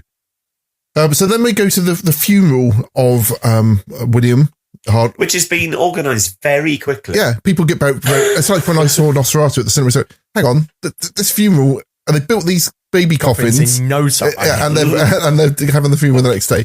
Yes, but then they bury him. Then everyone's just really happy. And they're all just laughing and chatting and then frolicking in the church. Yeah, and then the daughter of the dead man turns up in like a yellow dress, laughing, and they go, "Oh, look at you! What are you doing here?" I put down that she must have been freezing. Yeah. Oh my she God, must have been bloody. But they never say to her, "I'm sorry that your dad's died. Why aren't you here?" It's like, "What you missed your dad's funeral." Yeah, and they go, well. Oh, come and see me tonight by the fountain. Okay, he's a horrible drunk. No one will miss him. Yeah. We know as the as the audience that she's been cuddling up to Christopher Lee in his coffin all night. So that's the. But would he be warm or would he just be like a cold? Depends if he's drunk recently. If you read any of the Into the Vampire books, John, that's when they get the warmth. I haven't read any of that Americana rubbish, Clues. So she's been cuddling Christopher Lee. We've missed about a bit, haven't we, where her father goes a bit creepy and starts going on about how he hasn't beaten her since she was a child. Yes, Ross did mention it briefly, yes. Yeah, and then that's when she gets hit in the head with a shovel. He gets hit in the shovel. Oh, fuck off. Yeah. He gets hit in the head with a shovel by his daughter. So he says something then at that point, the first. Yes, yeah. So at this point, I went and asked AI, I said, was the Count from Sesame Street inspired by Christopher Lee in this? And they said it was, the Count of Sesame Street was 2 years after this film came out. They said, but there's no direct link, but it is very suspicious that Christopher Lee in this does count all the deaths of the people in there. Wow, and yes, the Count yes, he does. Yes. And the Count of Sesame Street is obsessed with counting things. This is Cleggy. We haven't mentioned Cleggy is at the funeral and he's bricking it, isn't he? So John Carson is fine. Cleggy's shitting his pants because he thinks that Lord Courtley has come back to get them all. And then we go back to visit Alice, who is trying to trap Lucy in her carriage. And then there's more laughter, isn't there? It's so much laughter. And at so many points, that Lucy should be saying, I'm not going any further with you at this point. So she makes her go and get in the carriage, laughing. Yeah. Makes it go really, really fast and out of control, laughing while she's screaming for it to stop. Gets out of the carriage and realises no one driving the carriage. Yeah. Alice just keep laughing. And then she keeps following her. Yeah, and then follows her into the cemetery, into the church. Yeah. There's no point you say, I'm not going any further. Yeah. And then she has a cuddle with Big Chris Lee. Yeah. Which, we all want at the end of the day, don't we? Yeah.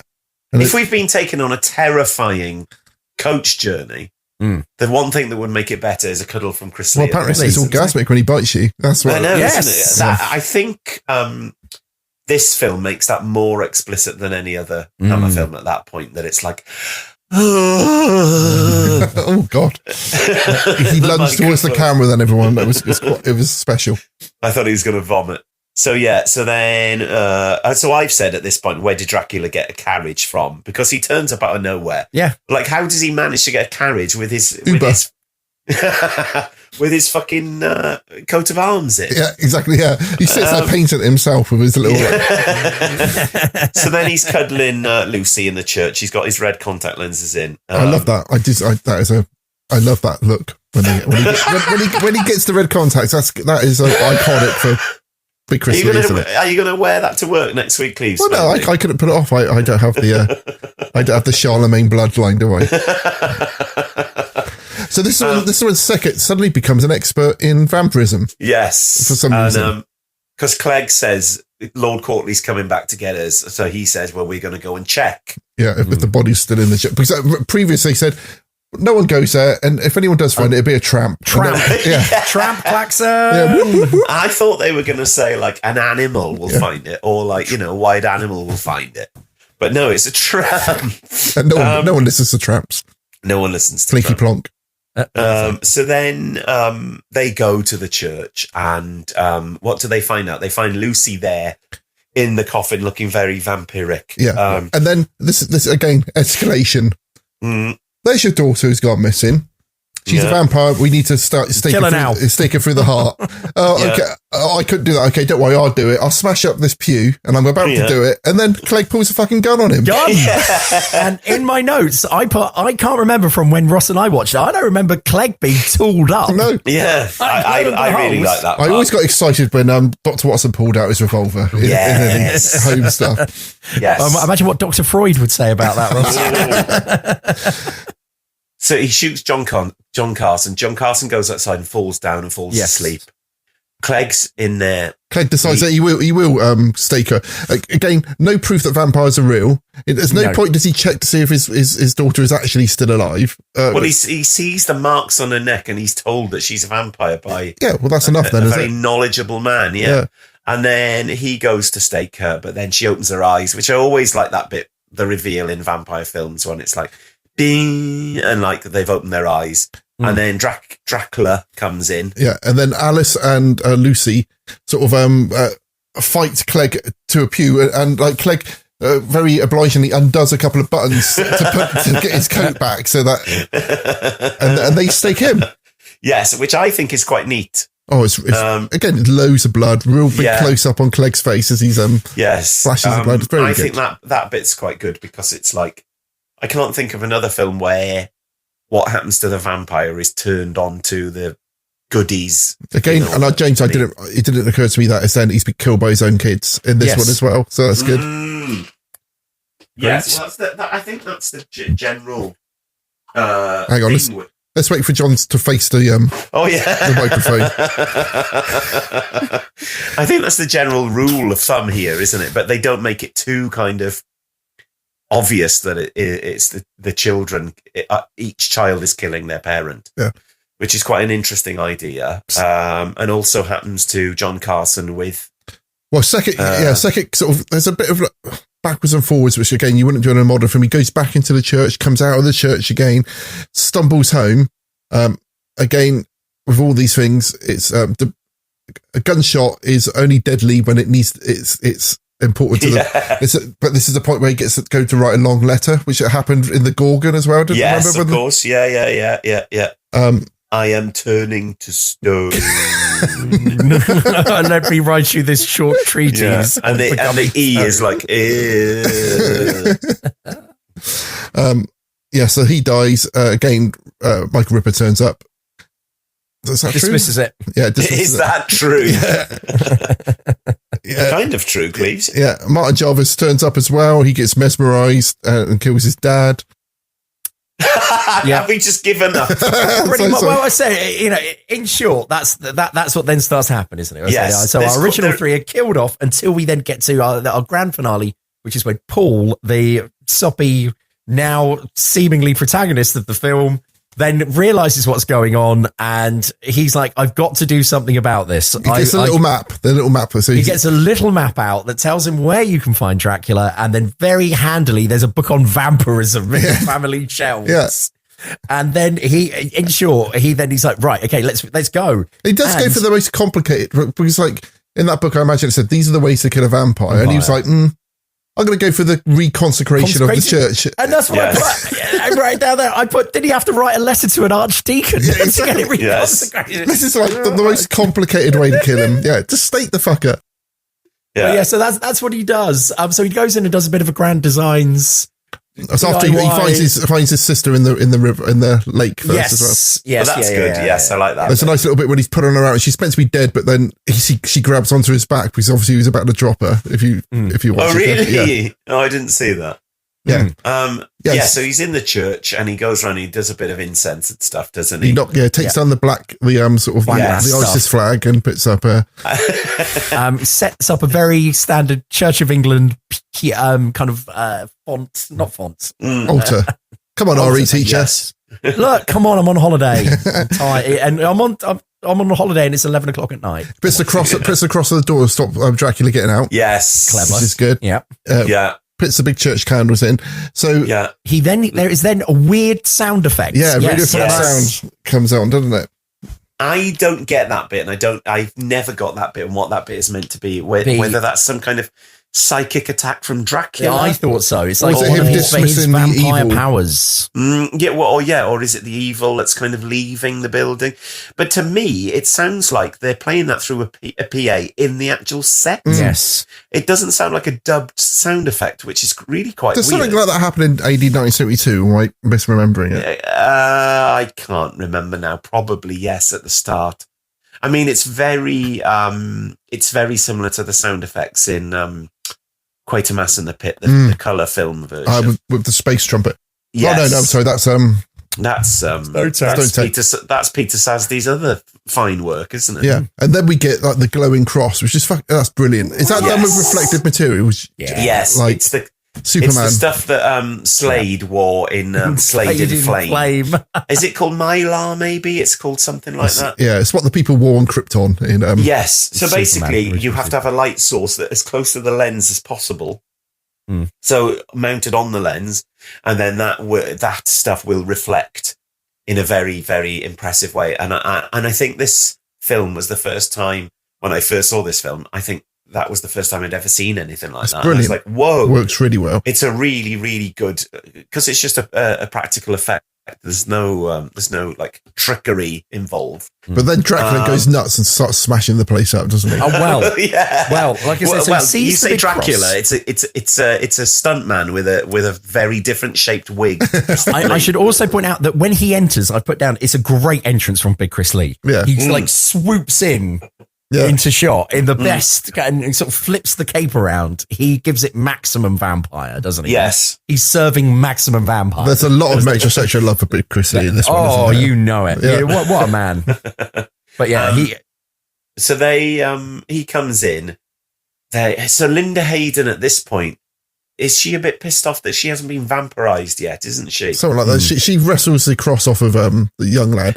Chris Lee gets up in the organ and starts ripping off the pipes. Well, no, I think before that he said, "I have no use left for you," or something, and she's like, "Oh, you fucker, you disgusting, you dirty fucking rotter." And then, he goes up and he starts throwing organ pipes at them, and one of them is really, really close to them. Yeah.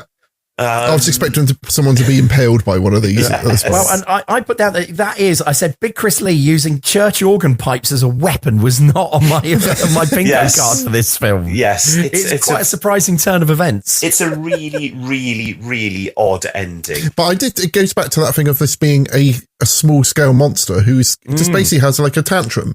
Yeah, and it starts smashing stuff up. But I think that, and then he has like a vision of the church being restored, like a proper Catholic church back in the day. Yeah. I put that he's startled by ecumenical design. Yeah, ultimately, and the Latin Mass. Yeah, and is this where we had the cock crow as well? No, that's earlier on in the film.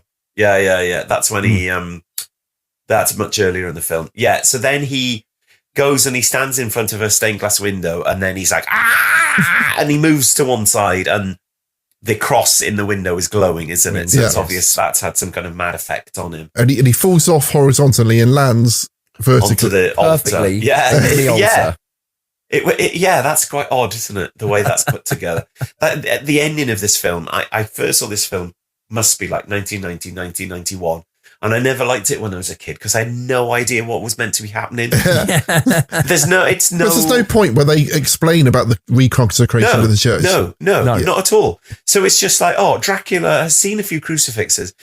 He's gone up, thrown a few pipes at them, and then a window has made him die. Yeah. That doesn't really, and I still think it's a bit, it's more cinematic now than I remembered, but it's still, because there's some good kind of reaction shots of him looking around, isn't there, where he's like disorientated with But I suppose that character's got no one left to talk to explain what his plan is going to be because everyone's dead. Yes. What happened to Martin Jarvis? I'm not sure.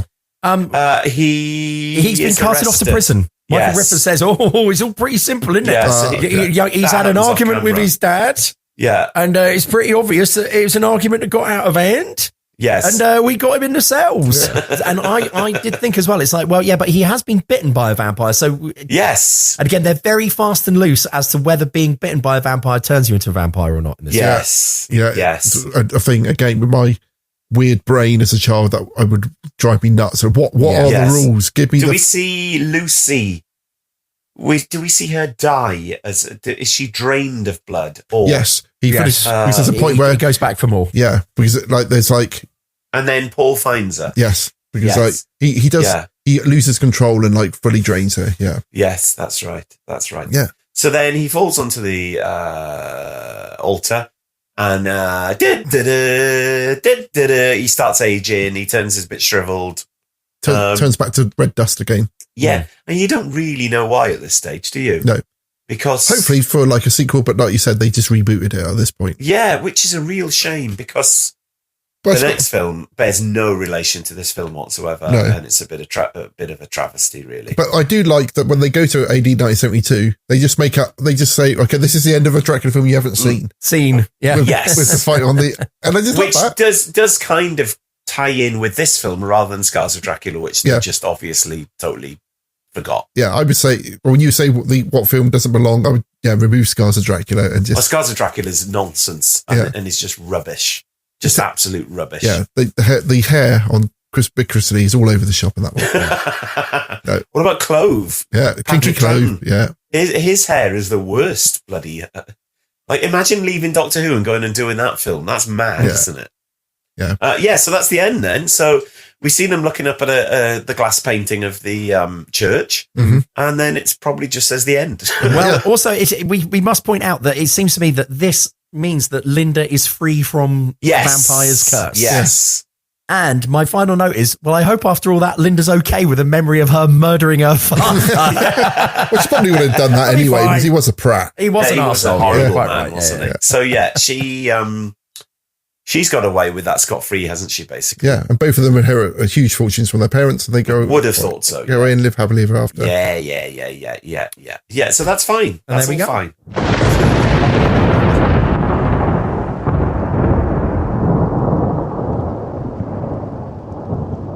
Yeah. Okay, so I'm going to edit this into Taste of Blood of Dracula, so let's do that. And John, feel free to interrupt. Get yourself back into the mind of Taste of Blood of Dracula. Oh, what the fuck was all that about? Falling, looks at a window, spins out, and falls onto what do you call it? An altar. Yeah, I was going to say a mantle shelf then. I couldn't think of the word. What a load of rubbish. There we are. Right. 4 out of 10. Right. So, but before we get on to the scores, here's what some of you have to say. Over on Blue Sky. If you're not already following us, we are at General Witch. We're also creeping onto Instagram as General Witch 1. Well, Ross is. I said it says we, the royal we. You used to have a podcast called Keep Creeping onto Instagram, didn't you?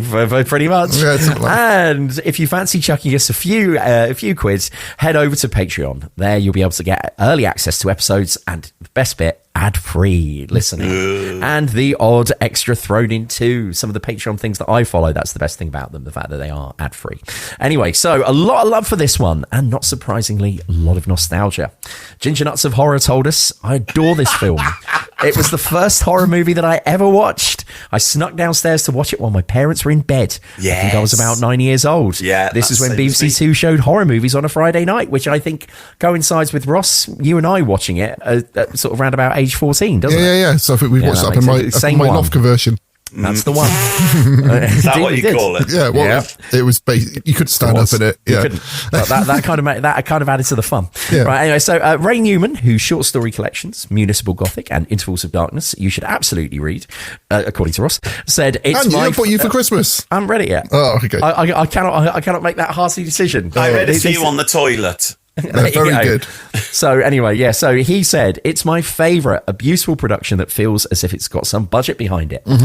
Phil watched it recently and was pleasantly surprised. I rewatched this movie about a month ago. I liked it. It's a little more gory than I remembered. Alistair Wood from the excellent Claret Zine, which you should check out at claretzine.com, says Ross, added wonderful film and a great cast. And bonus points for Linda Hayden. She was very good. If too young to be playing that part. And finally, Scott Nelson cut to the heart of the matter with nobody dies in a movie better than Christopher Lee. Yeah. And then comes back and then dies and comes back and dies. Is that true? Oh, like Pratt Troughton died nicely in The Omen. That was a good death. That's a great death. A good, actually. And of course, it's real life death as well. Yeah, don't bring that up, James. Sorry. We don't want to get cancelled. A great idea for a podcast would be a podcast about best deaths in movies. Because obviously The Godfather, that's a good death, isn't it? That was great. That was quite traumatized. And of course, so many of the deaths in RoboCop, as we mentioned before, that's a high watermark. Well, there's quite a few deaths in the... I'm not going to make that point because it puts us out of our chronological order. Because I was going to say, in tonight's film, there's quite a few deaths. John, you're letting on. We're recording some of this out of order. Oh my God. People aren't going to... God. Falling apart. And of course, just thinking the melting Nazis in Raiders of the Lost Ark. Yeah, great. That must be the best death of all time. That's up there. It's up there, isn't it? And the guy, as I said last time, I think, or a previous time, That guy also does a great death in the Sherlock Holmes story he's in, The Sign of the Four, where he plays a stiff corpse for literally about 30 minutes of screen time with a like a bald cap on and a weird, just very smoking odd jacket makeup. and stuff. Yeah. Very strange.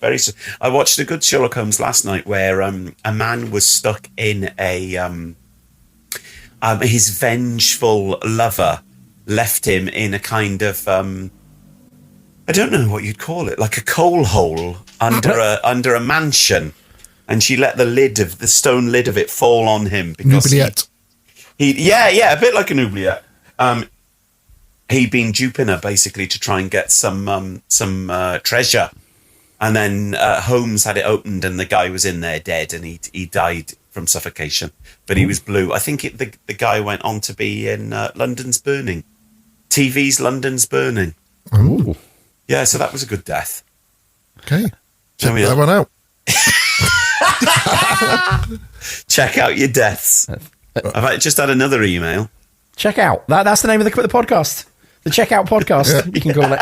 That's amazing. So what are the scores on the doors for this one, chaps? Okay, so... it's quite hard for me to score this relative to other stuff. Yeah, well, I've given up on that because, like we said, my shitometer has just gone all over the place now.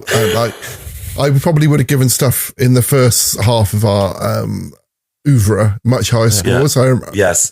But I think this is... I want to treat sort of the modern day Draculas and the Draculas in the past as two separate things. And I would say this is my favourite of the past Draculas so far. So I would give this I was going to give it a 3.5. I might give it a 4. I'm going to give it a 4, I think. Wow. Yeah. Okay. That's a strong score. I just think it just looks amazing. It's got lots of. I think Dracula this is the best version of Dracula. He actually does stuff in it, and he's quite scary. He just looks amazing, and I think the bear in mind we haven't actually seen the original Dracula. No. So far. But yeah, love it. Really good. Well, I'm going to give it a 2 because interesting. Because as usual, it's that thing of, well, watching it with modern eyes, you have to raise your eyebrows at some of it, etc., etc. But as with so many of these, and so many of the times when I've scored these, there's always some really interesting ideas in these films, which immediately make you think, if you remade this, or if you use this as, that notion of a curse, you've caused a curse that's going to, force your children to turn on you, or, that's a really interesting horror idea. And I like that. And then on top of that, I also thought Linda Hayden was great. And Big Chris Lee, as I said, apex Big Chris Lee for me in this one. So add those factors together, and it's a robust 2 from me. For me, it's a 3. I think with mainly because of a key performance for a horror starlet like Linda Hayden. I think she elevates the second half of the film, which is quite kind of formulaic otherwise. The first half an hour I think is great, but then as soon as they kind of start bothering with Ralph Bates in the church, it goes a bit wrong from there. I love all the idea of these guys and their kind of after hours kind of Hellfire Club kind of thing. All that's great, and I kind of like the idea of the children killing their fathers and stuff. But I think that parts of it are a bit formulaic. And so it's a 3 from me, because I am keeping my total story arc of scoring very legitimately. Yeah, well, but your shitometer was like calibrated from the very start, where me and James have had to sort of like recalibrate. Yeah, exactly. Yes. Minus 400 for Hellraiser or whatever it was. Yeah, so I think that's done quite well, hasn't it? It was good. Yeah, it was really. I think it's a good, solid film, and it's the kind of film that you probably could watch with people who weren't horror fans or Hammer fans, and they would know what was happening, and they probably wouldn't get bored. I think that if you had like in your mind what a Hammer film was, this would be the best example. Is the closest. Yeah, I don't think you would get bored on this one. Whereas some of the other ones, like Hands of the Ripper, you could get quite bored on it. Definitely. A very different kind of film, though, isn't it? Just one is very pulpy and that's it's interesting to compare Because was that Peter Sasdy as well? Yeah. Big size. Which is mad, isn't it, to think? But then again, these people were probably given not very little time to prepare for projects. And then it was like, right, you're directing a film. Mm-hmm. And people don't work like that now. They have years to prepare to direct something. Whereas in this era, people were working all the time. Yeah, but also you got years to try and get something made as well. I mean, yes, yeah. There wasn't a production line of stuff going.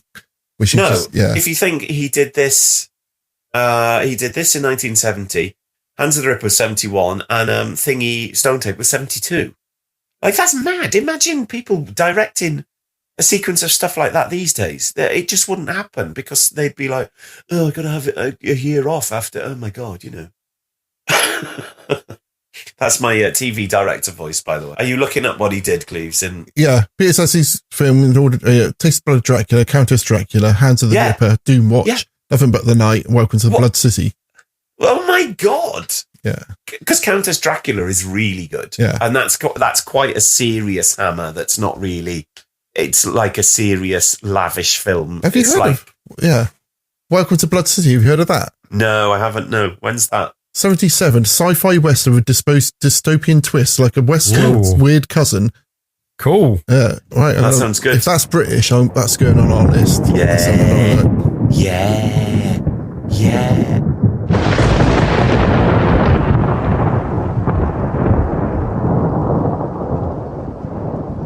Next time, we are going to be watching Event Horizon. Are we? Yes. Wow, okay. That's going my way. Really? Yeah. So, how long is that, Cleves? How long is it? Oh, I don't know. Let's have a look.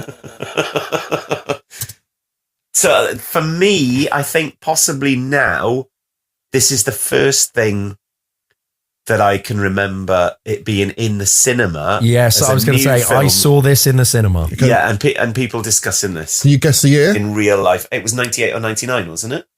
1997. Was it really? Yeah. It's 1 hour, 36 minutes. Oh, that's not too bad, is it? No, you'll survive that. Yeah. I'll fast forward loads of it. All I remember with that one is just loads of corridors. Yeah. And the big spinning thing. Yeah. Well, I think it'd be a good one to go back and revisit. Yes. I think it's like like a X-rated black hole. Yeah. And we haven't done a sci-fi for a long time, have we? No. True. Avert sci-fi. But I hope you all having a lovely summer. I hope it's really hot because this is coming out in July. Oh, is it now? And we're recording it in April. Phew, what a scorcher. Whoa. But until next time. Yes, thank you for listening as always, everybody. We hope this finds you well wherever you are. Yeah. Happy day, everyone. Love, light and peace. Yeah, live long and prosper, John. I can't wait to not have this cold by July. Yeah. Hopefully John will still be with us in July. You have been listening to The General Witchfinders. Support the show and continue the conversation at patreon.com/General Witchfinders. Subscribe and spread the word at generalwitchfinders.com. Farewell, and don't have nightmares.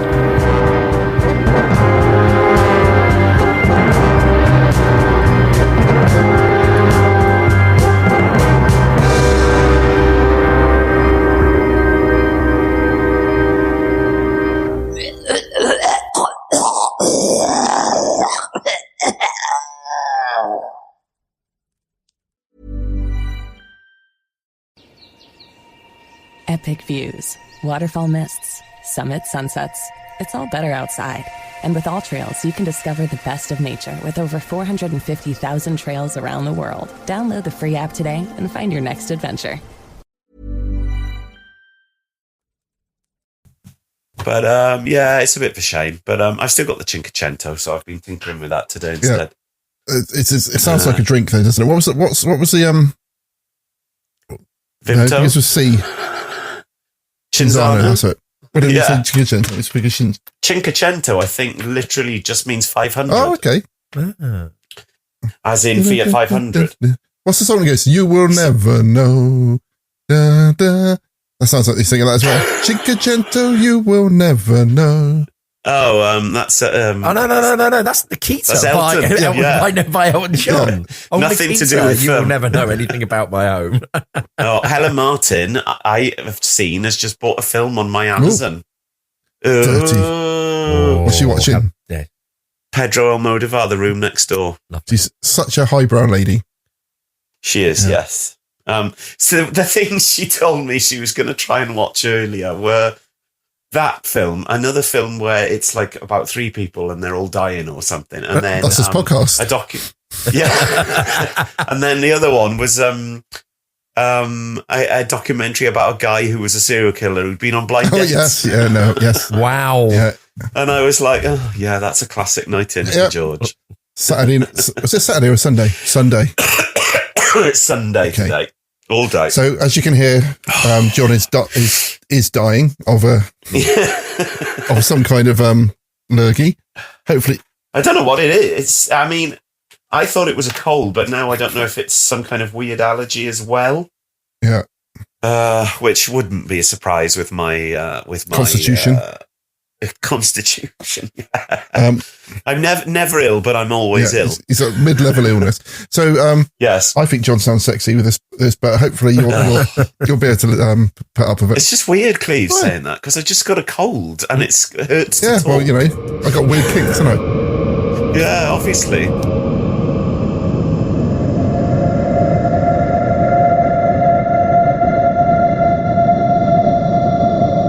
Arkea is making this noise, John, but only when we go up a hill, normally in Cornwall.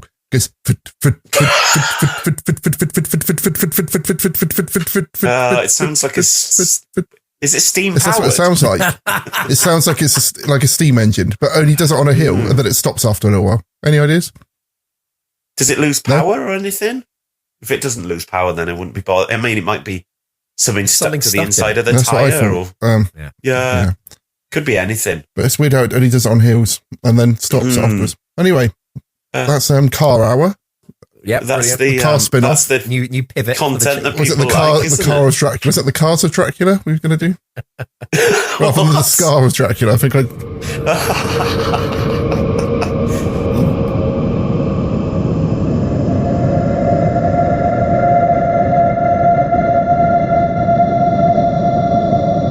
And also, I think before we go in, I think I mentioned it because we see him right at the start. But of course, the main thing is that Paul Roy Kinnear died in a stunt gone wrong, didn't he? Yes, horrible. I remember that very clearly. And he was only 54. I just looked it up. He was incredible. Yeah. Again, that was another shocking one because he fell from his horse, didn't he? But it is mad. How old was he when he made this? Way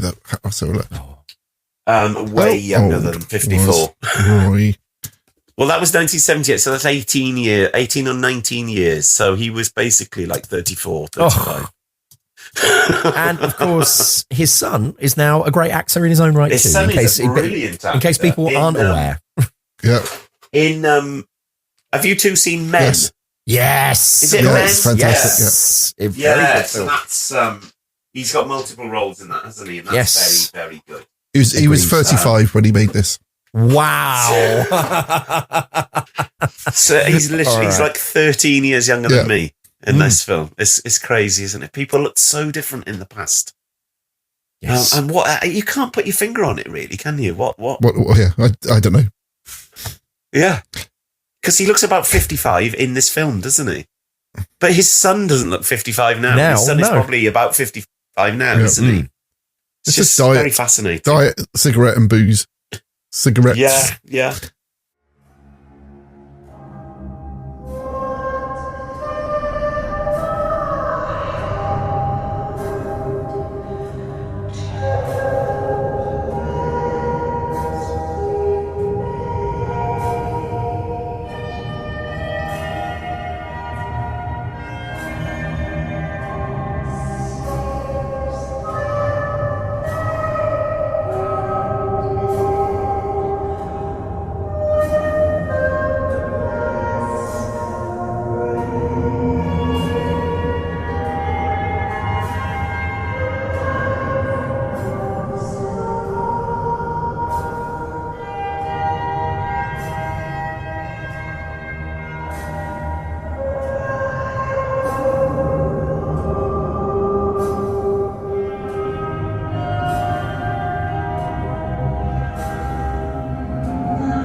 Acast powers the world's best podcasts. Here's a show that we recommend. Lies, exploitation, and the American dream turned nightmare. This is Big Sugar, a deep dive into the inner workings of the sugar industry. I'm Celeste Headley, and in a new podcast, I'm investigating a true crime story like no other about the men who risked their lives to cut sugarcane. In Big Sugar from iHeartMedia, Imagine Audio, and the teams at Weekday Fun and Novel, I'll unravel a decades-long fight to get justice. If they were right, then these workers were owed tens of millions of dollars in extra wages. Listen to Big Sugar wherever you get your podcasts. Acast helps creators launch, grow, and monetize their podcasts everywhere. Acast.com.